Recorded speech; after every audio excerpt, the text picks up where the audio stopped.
Good evening, students. Students, today we are going to start the new chapter, that is Elephant Feast. So before we start, we have a warm-up activity here. Do you recognize these places? What are they used as?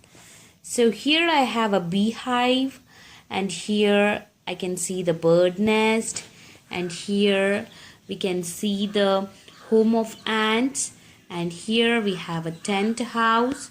So for what it is used for, students? So here you need to fill in the blanks that all living things need dash and dash. So all living things need dash and dash.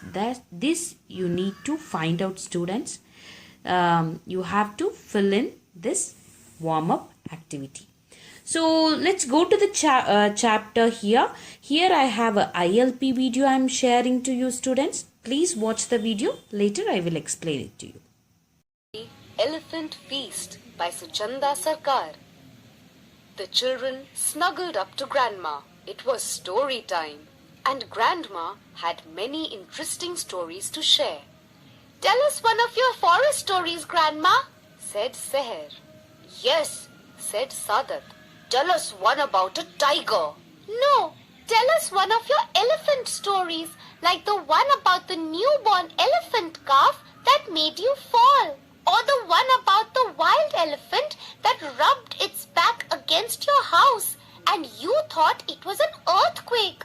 Were you very frightened, Grandma?" "Oh, yes, I was. Well, I'll tell you an elephant story which will show you how intelligent these animals are. They are also very organized and caring creatures. When your grandpa was a forest officer, he was sent to Bengdubi.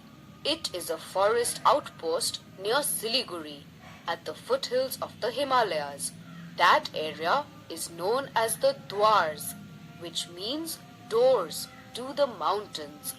He was sent there on what the people living there called the elephant menace.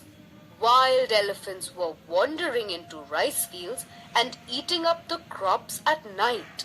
The night guards tried to scare off the hungry beasts, but the elephants were not so easily frightened. Your grandpa went out to inspect the place.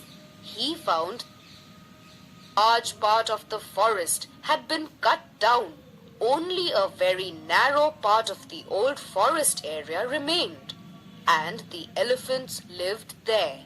Elephants need large spaces to live in, and they also need a lot of food.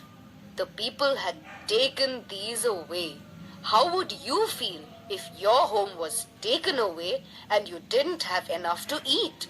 "Very bad, of course," said Sadat. Well, the wild elephants kept getting hungrier and hungrier, and they also became angry. A hungry animal is an angry animal. Once they even chased a man down the forest road and broke the wall of a house in search of food for their little one. Not far from the village, there was an old granary where the farmers stored their grain till they could sell it to a merchant. Early one morning, an elephant, clearly the leader of the herd, appeared at the granary. After looking around for a while, it returned to its herd.